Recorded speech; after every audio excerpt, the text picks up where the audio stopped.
screenwriter called Chester Himes, and he's written the whole series set in Harlem. And then he said that he actually served time in prison. So that really piqued my interest. And so the first book he gave me was A Rage in Harlem. And even though he was writing about the goings-on in New York, I could really relate to that because I could see parallels of what is going on in South London. So I just gobbled up that Harlem series that Chester Himes wrote, and he became one of my favourite authors.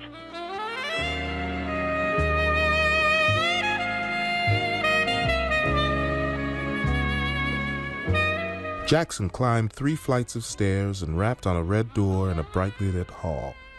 A metal disc moved from a round peephole. Jackson couldn't see the face, but the lookout saw him. Jackson went into an ordinary kitchen. "You want to roll 'em or roll with 'em?" the lookout asked. "Roll 'em." The lookout took his fingernail knife and put it on the pantry shelf alongside several man-killing knives and hard-shooting pistols. Another lookout opened the door from the inside of the dice room and locked it behind Jackson. The Harlem novels are page-turners. The action is breathless. Yet for years, the stories sold in America barely at all.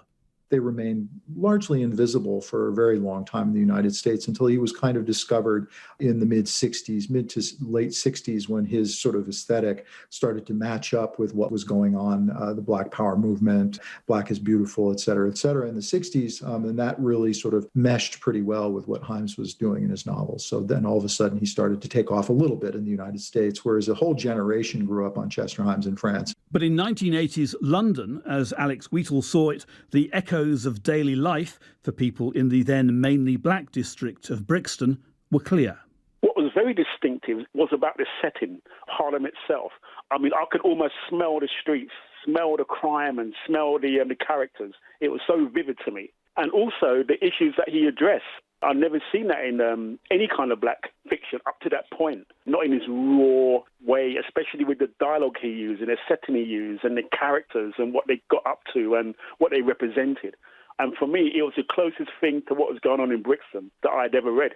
The police and sometimes the brutality of the police and the relationship they had with the black people in New York. It was similar to me to what was going on in Brixton.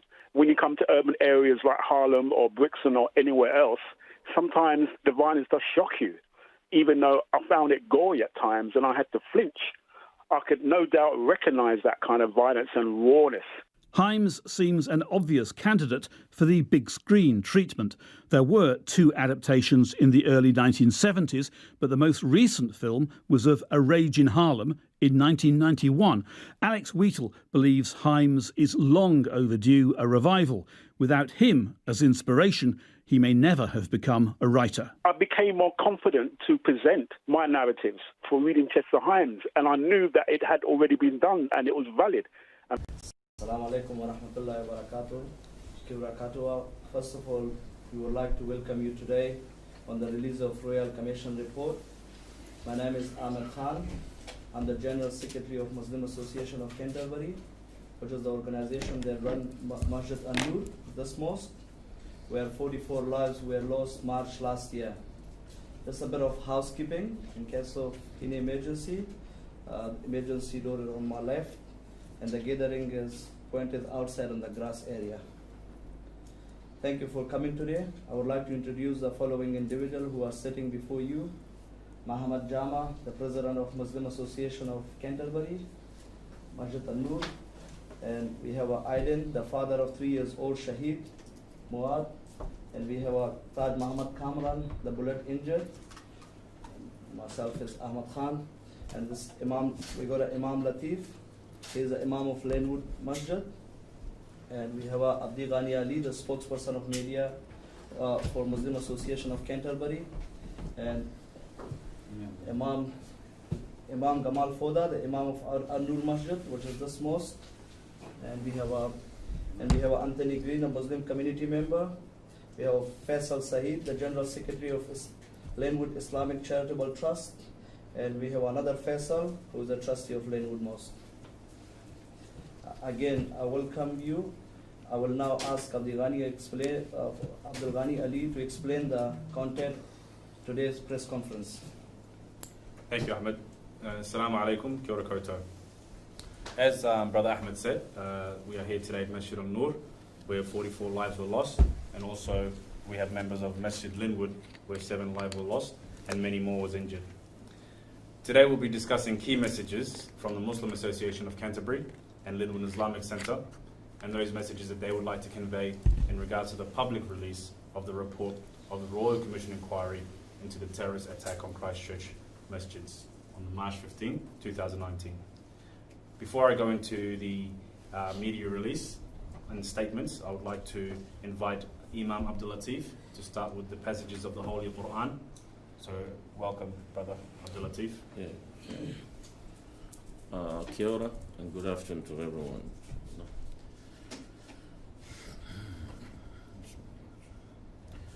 أعوذ بالله من الشيطان الرجيم.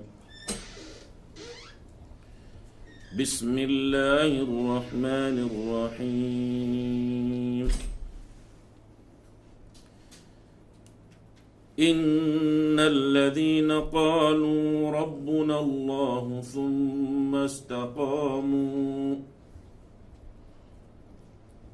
ثم استقاموا تتنزل عليهم الملائكة ألا تخافوا ولا تحزنوا وأبشروا بالجنة التي كنتم توعدون نحن أولياؤكم في الحياة الدنيا وفي الآخرة ولكم فيها ما تشتهي أنفسكم ولكم فيها ما تدعون صدق الله العظيم. اللهم ربنا آتنا في الدنيا حسنة وفي الآخرة حسنة وقنا عذاب النار. اللهم ألف بين قلوب المسلمين يا رب العالمين. سبحان ربك رب العزة عما يصفون والسلام على المرسلين والحمد لله رب العالمين. جزاكم الله خير. بسم الله الرحمن الرحيم. We should have been safe here. We've known for a long time that the Muslim community has been unfairly targeted with hate speech and hate crimes. This report shows that we were right. The report shows that institutional prejudice and unconscious bias exists in the government agencies and that needs to change. We know this prejudice has led to the lack of trust between our community and government agencies. At this stage, we accept the 44 recommendations in the report. We now need to talk to communities across New Zealand to gather their thoughts on the recommendations and to ensure there is collaboration that helps build trust and a sense of unity moving forward. We recognise there were limitations due to the terms of reference on what the Royal Commission could provide recommendations on. These are, however, a number of important out-of-scope matters that the report mentions, but we're unable to provide recommendations on that require further consultation and consideration, such as compensation, the capacity support needed to have more agency in further engagements, and the effectiveness of engagement practices following the attacks. There are also additional recommendations that are not mentioned by the report or paid too little attention to that we feel need to be incorporated into the government work plan to ensure it is more comprehensive, intergenerational. For example, recommendation number 36 does not appear to go into enough detail into the role that education will need to play in the area of increasing our understanding of diversity of cultures and religions in our society. The report does not go far enough into recognizing that as a faith-based community, being treated through an ethnic community's lens fails to do justice in recognizing the uniting and strength-based elements of our faith. We will provide a detailed response to the recommendations once we've had the time to read the entire report and we have had the chance to consult with our community and governments. We condemn all extremism and find it alarming that the risk posed by the right-wing extremism was so poorly understood and resourced by the New Zealand Intelligence Services, and that prior to May 2018, resources were allocated almost exclusively to the threat of Islamist extremism terrorism. We do not want any community to ever have to go through the trauma and pain that we have. This report must lead to change. We have 800 pages of words, and now we need them translated into powerful action. This is a matter of national security. We know we are not the only minority group that has been subjected to prejudice in New Zealand. We've seen Stuff recently apologise to the tangata whenua for biased reporting. That sort of acknowledgement will lead to change that makes this country a better place for everyone. We want to thank the Royal Commission and the two commissioners, Sir William and Jackie, and their entire team for the work and the sensitivity they have shown to those who took part in the inquiry. We would also like to thank all those who participated in the inquiry and made submissions. We are satisfied that the recommendations of the Commission that are both wide-ranging and detailed reflect a genuine commitment to do the right thing for New Zealand. We welcome inclusion in a co-design consultation process and representation in the advisory groups that will be formed in the implementation phases moving forward. We expect that these engagements and processes will meet high standards recommended by the report of the Royal Commission. I will now hand over to Brother Faisal, who is the General Secretary of Linwood, to discuss the findings and recommendations. Thank you. Assalamu alaikum and kia ora koutou. Look, it's going to be an extremely tough day today, to say the least, for a lot of whānau communities and nation as a whole. I would like to express that I feel immensely proud of the Muslim community for showing the world true meaning of being a Muslim and sharing our values of peace, forgiveness, social cohesion, belief in justice system, and being patient. Our nation has demonstrated kotahitanga on multiple occasions, and we couldn't be grateful enough to the team of 5 million for all their support in Aroha. However, as report alluded, we as a country need to do a lot of work for consistency in achieving a fabric that is free from the stains of racism, hate speech, far-right mentality, and religious phobia. There's a proverb that speaks to Maori perspective of time. I walk backwards into the future with my eyes fixed firmly on the past. That means the past, the present, and the future is intertwined. This conceptualization does not leave the past behind, rather the past is carried in the future. From the terrible event of 15th March 2019 terrorist attack comes the responsibility to reflect and learn. We sincerely appreciate all the work that has gone into compiling the report and grateful to everyone who has participated in the report. We also appreciate the efforts of Prime Minister and other ministers visiting the community just before the release and extending the reassurance. For that, we say thank you. Once we have read the report, I would stress that we did not have enough time to read it as well as we would like to. There has been some grave concerns that has appeared on surface and validated all the underestimated sentiments that has been voiced by community over several years from various religion, race, and color. Particularly the negligence by firearm licensing agencies and lack of training. Whilst we appreciate the finding, there is a lot of work that needs to be done in the report that you will read, which is now public. Recommendations are focused on 5 major themes. That is to improve New Zealand counter-terrorism effort, improve New Zealand firearms licensing system, to support the ongoing recovery to the needs of affected whānau survivors and witnesses, to improve social cohesion, and recommendation for implementations. That also includes further 39 recommendations to achieve major themes. We will also commence consultation process with wider community, followed by government to start the implementation as a matter of urgency. Once they cover most pressing concerns, there are certainly issues that we would like to highlight that we believe are yet to be covered. I would now pass on to Brother Tony to highlight the points that we think are yet to be covered. Tēnā koutou, tēnā koutou, tēnā koutou katoa. Assalamu alaikum. Peace be with you. I'll be reiterating some of the things that have already been said. Consistently through this, what we are saying is that we acknowledge the report. We respect the considerable effort that went into it, but that we have only had 2 or 3 days to look at it. We are just a small community based on volunteers, working with volunteers, and because of that, therefore, capacity is a serious constraint and has been a serious constraint all the time forever, but particularly highlighted by the 15th. First of all, before I say anything though, I would like to pay my respects to the shuhada, to the people, the 51 people who died in Linwood and in this house, and who, by our frame of reference, we will never pray alongside in this life.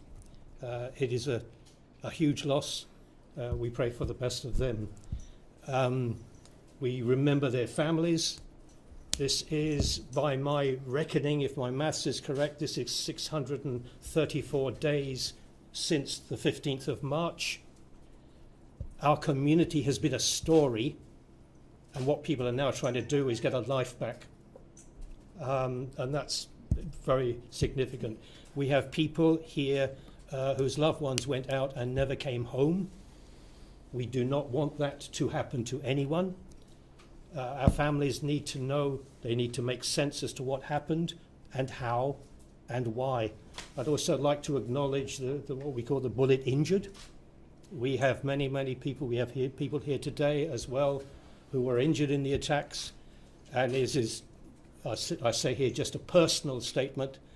It is profoundly humbling. You will have seen by now all the Muslim prayer positions. You stand, you bow, you prostrate.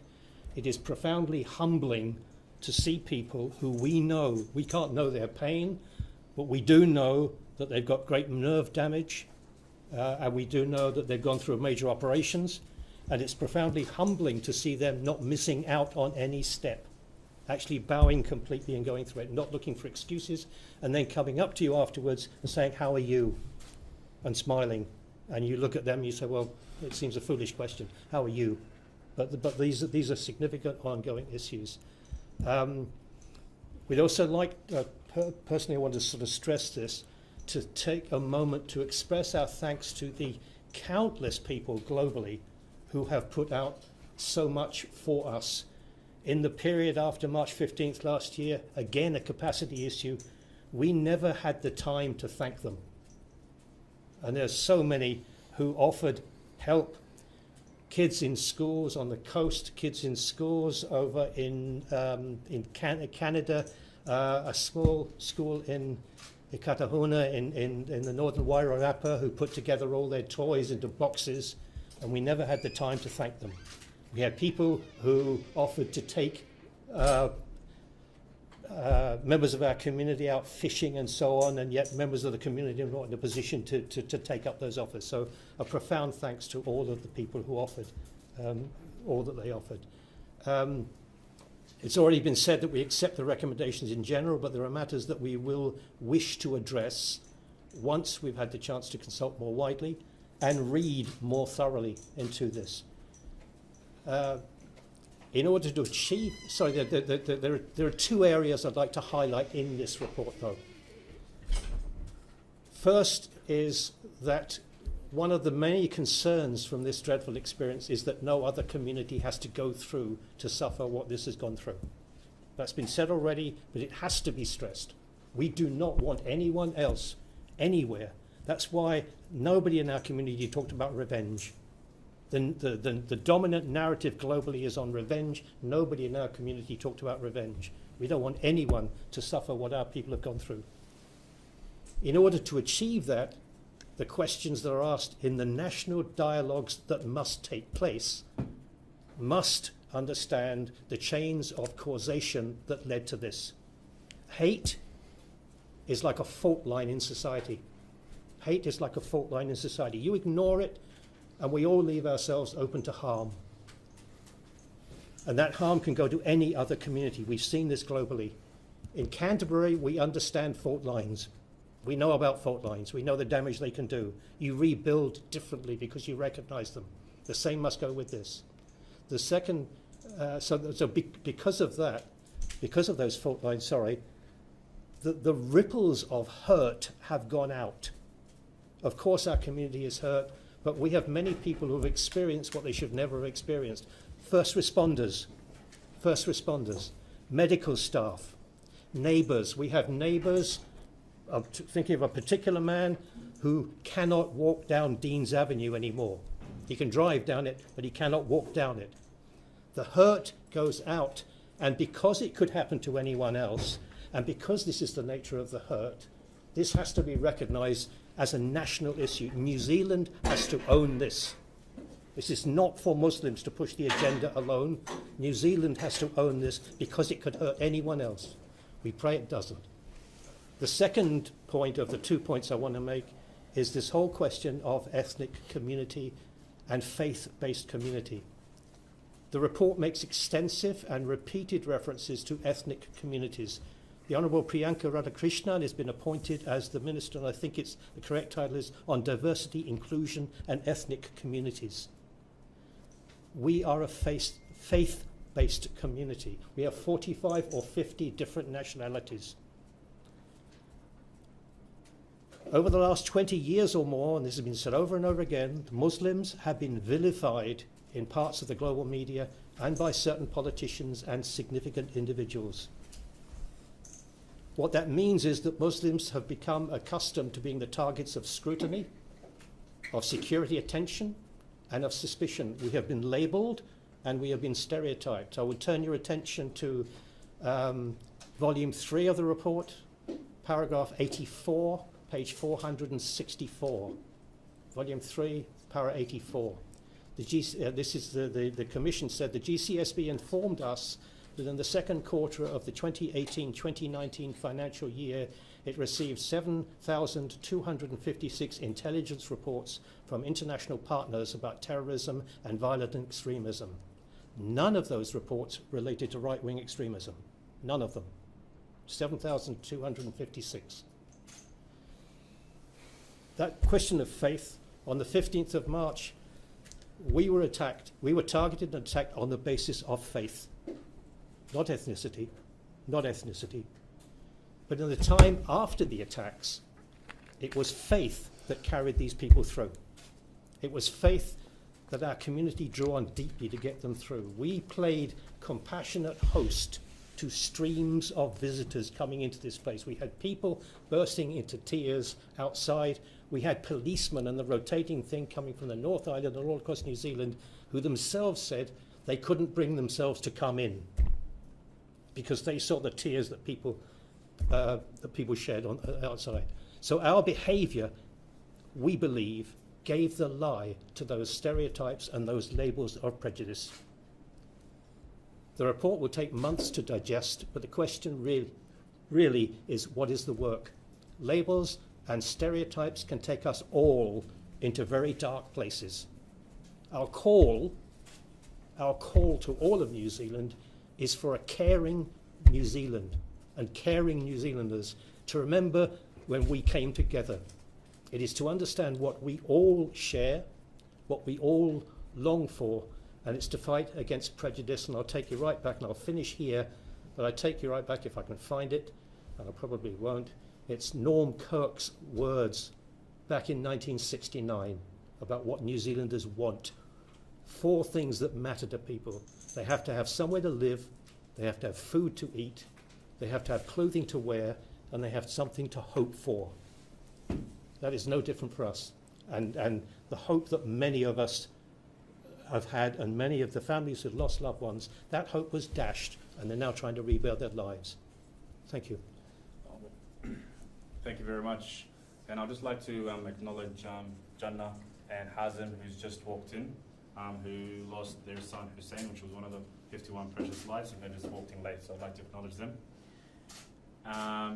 Now we're going to go to Sheikh Jamal, who will read a message that he has prepared for the community. Thank you. بسم الله الرحمن الرحيم Alhamdulillah wa salatu wa salamu ala Sayyidina Rasulillah sallallahu alayhi wa sallam.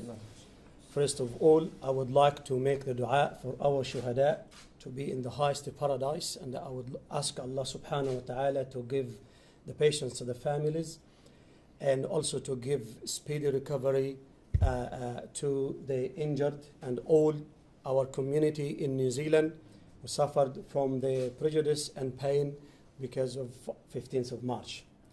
I would like to begin by acknowledging our faith. You have been the strongest support and source of healing throughout.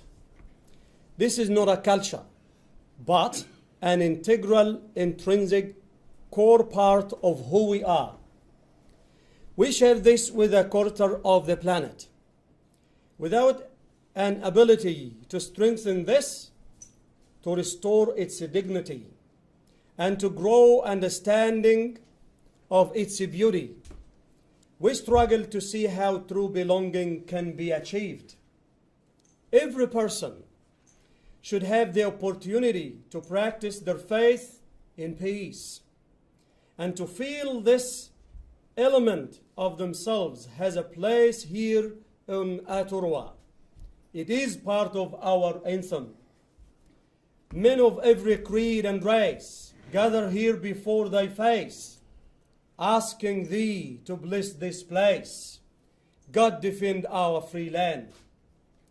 This is essential for authentic belonging. We seek to model this to the world in a way that does not forget that the foundations of partnership and belonging in Aotearoa lie in our commitment to the intentions of the Treaty of Waitangi. Our country, our team of 5 million, you have been our strongest supporters throughout. This kindness and manakitanga, this is an essential part of New Zealand culture, one that we are proud to call ours. You showed the world the best of who we are and who we want to be. You were there for us, and we were there for you as thousands flocked to our mosques. And we held and received you with open arms and supported you to understand that we could forgive and we could trust. For we never lost trust in our country. But it has been a tough 21 months. We have gone through a lot, all of us, and we acknowledge that some more than others. This Royal Commission report highlights some of the strain on that trust and the importance of investing in building and protecting public trust for national security. This will take time and a collaborative approach where we learn from each other and share the strengths we all bring. As Muslims, we are used to being in the spotlight for having our actions under surveillance and suspicion by intelligence agencies and the media.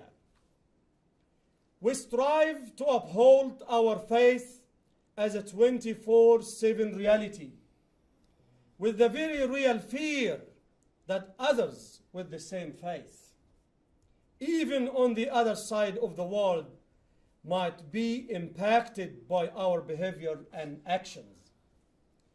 After the 9/11 attacks on the Twin Towers in 2001, families felt threatened in New Zealand from an attack thousands of kilometers away. We ask us as a country, as a government, and as a community of individuals to take a different approach and to realize the world is watching and learning from our example. Whereas the approach after 9/11 was to match an attack of hate with further attacks that left humanity no closer to bridging our divides, we ask our beloved country of Eturwa to chart a different course, one not of division, but one of unity, compassion, kindness, and aroha. We may have to divide from the pack as we begin this journey, but we trust many will unite and join with us. As the famous Muslim poet Rumi said, "Come, come, whoever you are, wanderer, worshipper, lover of living, it doesn't matter. Ours is not a caravan of despair. Come, even if you have broken your vow 1,000 times, come yet again. Come, come." This may not be an easy path, but we have faith that this is the right direction that we want our country to be steering. We feel the world needs this ray of light and beacon of hope more than ever, that we can achieve a different path, a path we can share together in equal partnership, a path where we harness our diversity and overcome the hatred that seeks to divide us, a path where we can say we did the right thing. We owe this to those that lost their lives on March 15, 2019. And we owe this to the generations that will follow. Kaya kaha. Assalamu alaikum. God defend New Zealand. Thank you very much.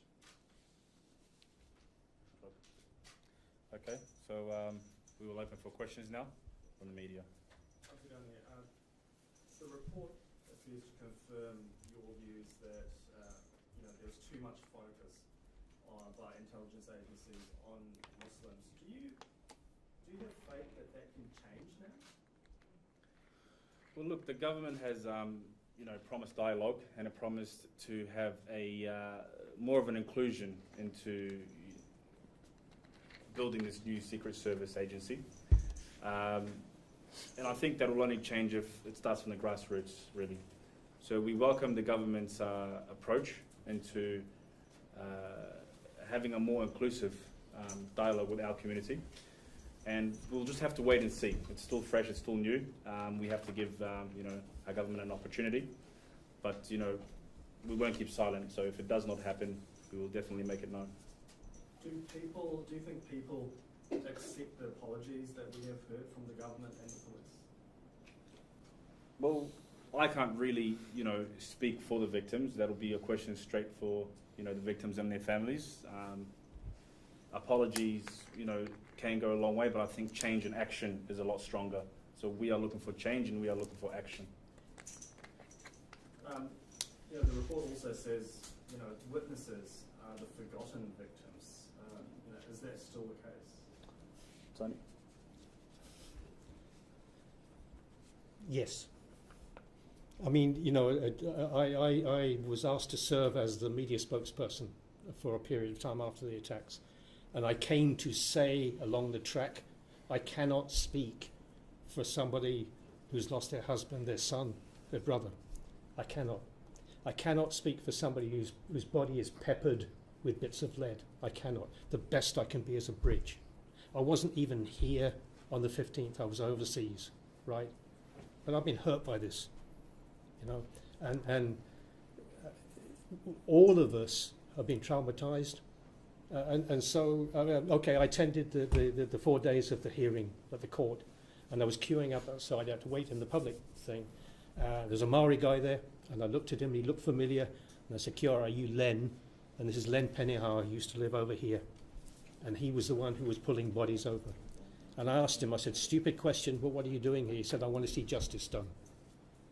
And we talked about this on the Thursday when it happened, when the final sentence was passed down. We had a great big hug, and he was sobbing and he was in tears. You know, he's the one who said, and I hope he forgives me for mentioning, but he's the one who I said, what has it been like for you? He saw the young lady being run over. He saw her at the end of the drive. He could do nothing to help her. He said, I'm getting better, but he said there are times when I'd be out for a feed and I start to shake and then I break down sobbing. I talked to somebody from Civil Defence who was talking about the St John's people, the first responders, and the trauma they live with. So that's what I say, the ripples of hurt go outwards from this. And that's why the ownership of this, I mean, I pray that all the government intentions for good are translated into positive action that makes real change. At the same time, we do not intend to sit down and wait. And you heard Imam talk about harnessing diversity. We have been working on this, and we hope, God willing, that we're going to announce something next March, because the whole business of going forward is that we cannot allow difference to be a curse. You go and plant some things in your garden. You plant 2 plants. There is not a single plant that is identical to another. Difference is a blessing. Difference is a blessing. Difference is a blessing. And that is our work. And it's the work that we all have to take on if we value the safety of our communities and of our children and their children afterwards. Imam Jamal, how frustrating is it for you when you try to warn authorities about the rise of the white movement and no one listened to you? Yeah, it's really frustrating, yes. But the focus now is what the change is we are going to see. So we focus on the change. Now, what happened before 15th of March, we do not want this to be repeated again, and we want to build a trust with the police, within our intelligence service, our police, our government, and we want to see the change. That is our focus, and that's what we want to see. But how difficult is it knowing that authorities knew that there were issues with our gun laws in 2011 and they didn't do anything because of the strong pro-gun lobby in this country? We know that the government worked on this, and they will continue to work as per the recommendations of the report, and we would like to see the change once again. Do you think the terrorist attacks could have been avoided or not? From the report, it says that it was unavoidable, and we don't want to see this happen to any community again. And again, once again, we would like to see the change. That is the focus, and that's our objective.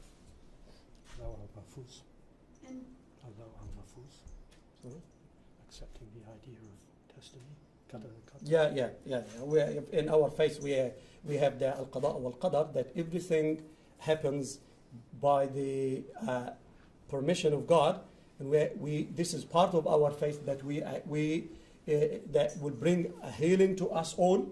But we would like to see the change, as I said, and I hope that the recommendations and also the other things that we would like the government to introduce, so that everybody can feel safe and be safe in this country. And what does it mean, the apologies today? There have been a lot of apologies. The apology that I've seen, actually, was from the media to the Maori, and you are right. The media played a major part in the prejudice and the hatred against Muslims in New Zealand. And we would like the change once again. I'm not sure if the police or the intelligence service are going to apologize. They have apologized. So that's something new for me. Also, we would like a partnership. I would like to work together so that we can see this change happen. I think the Prime Minister, the police and the government and other authorities have apologized for what has happened. What does that mean for you? Yeah, so sorry I wasn't aware of this. That's something new for me. Accepting, apologizing, is something that will put the person on the track.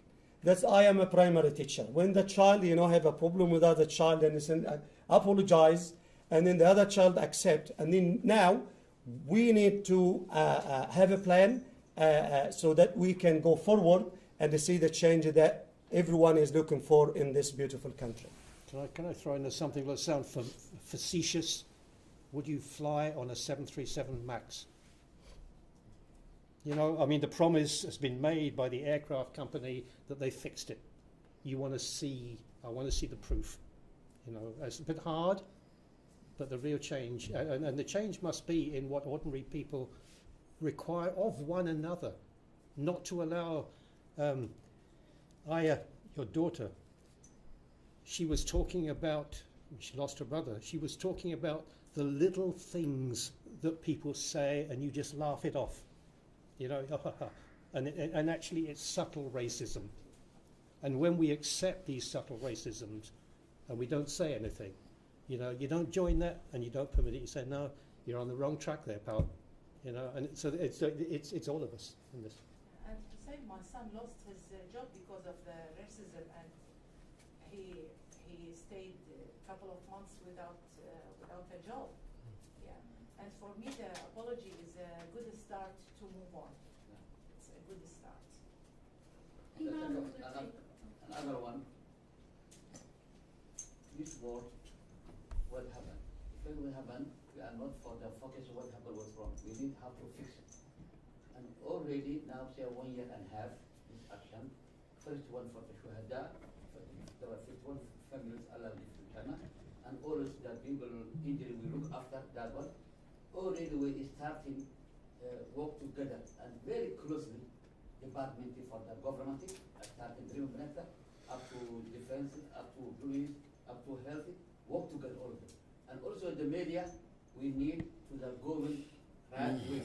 But if you want to give me the problem or complain or that one, still some unattended people come to another big thing. We need to save and security and government and work together all of them. Thank you. Imam Lateef, Yep. how do you feel about that in the report it mentions about that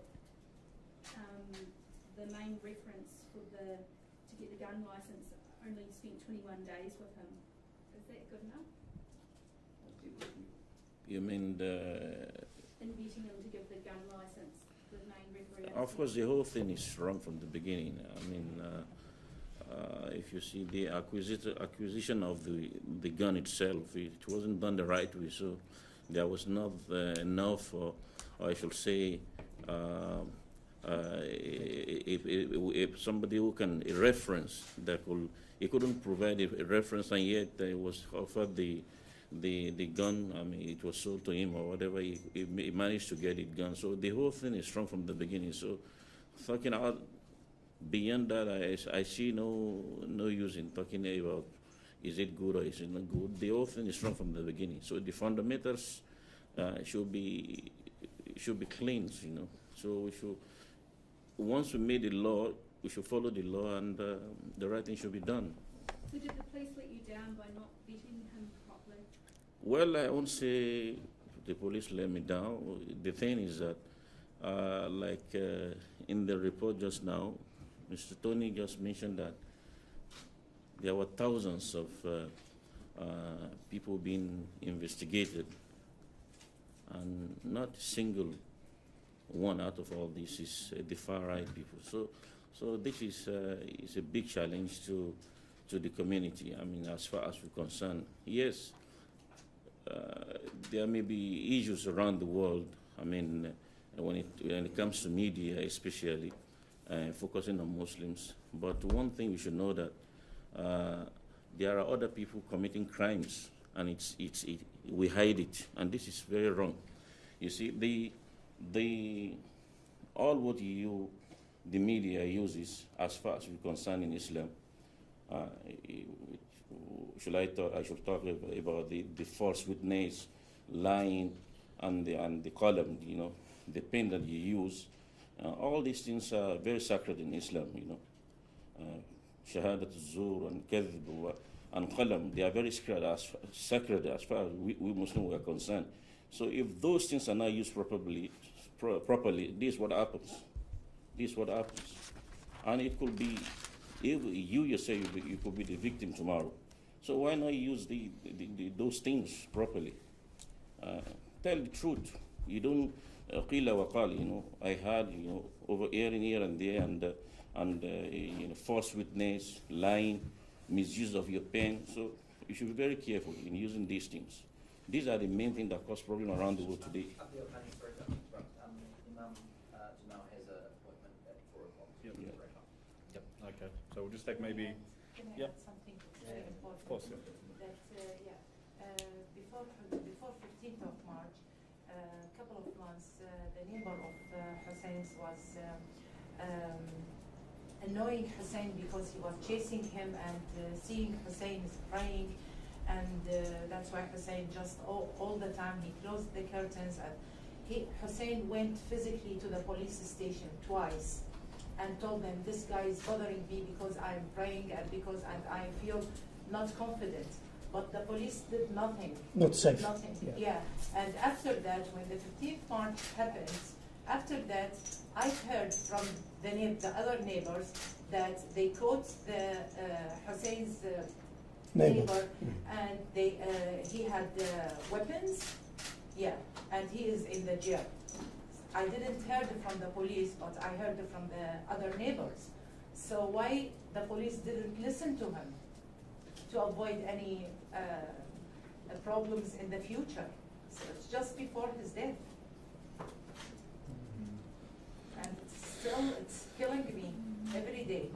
And it's okay, the Royal Commission did amazing job, but the damage in me personally is done. So I hope the Royal Commission, the recommendations will be considered in the future to help the other generation. For me, it doesn't help me. Damage is done for me, but I need it for Aya, for the next generation, for New Zealand people to be in a good shape and to be in a safe side. Yep. Okay, so I think we'll just wrap up this press conference. We'd like to thank everyone for showing up here and taking the time to hear our concerned voices, and we do hope that there's a systematic change within the New Zealand government agencies, and as the Muslim community we are ready to work with our government to see through these implementations. And as Tony said to me the other day, these recommendations are only as good as their implementations, so we look forward to seeing them. Thank you. I just wanted also to finish by acknowledging the apology of the police, and I wasn't aware of this, but I'm not aware that also that the intelligence service and the other agencies who work in the intelligence as well, they're going to apologize or not. I wonder if this happened as well, or this is going to happen. And also, again, we stress the fact that we are looking for the change, not the blame. We would like to work together in partnership and to go forward as partners, working for the safety of all New Zealand people. Yeah, the police is also a big mistake. In 15 March after that one, yeah, same problem now is also. 2-3 days before come my house, I called the police. That's police is like tourists. Anyone, the last time 15 March, the gunmen come and close the army close country in mosque. That they come in the police, I tell, hey, that's police, that's somebody, that different one. The police is not giving me answer. The police is the same problem. Big mistake. Thank you. And just one more statement from Osman. He's a bullet injured victim. He'd just like to say one few words and we'll close the meeting. Go ahead, Osman. Our voice has to be listened. So what happened in March 15 makes us and create us afraid, which we wouldn't used to feel. Like, for example, I came to this space most. If I heard a step coming back of me, before March 15, I wouldn't consent. I would have followed my prayer first. But after March 15, any movement, the door open, sands coming up, will give me attention while I'm doing prayer. That tells us that I am still on attention, not feeling safe. Traumatized. What is happening to me inside here? So we would like to have to approve what government says, any recommendation that can change things, to be please processed as much as possible. Thank you. Yeah, the last night is the car is coming. Yeah. Yeah. Okay. Jazakallah khair. Thank you very much. Assalamu alaikum wa rahmatullahi wa barakatuh. يلا. Yep.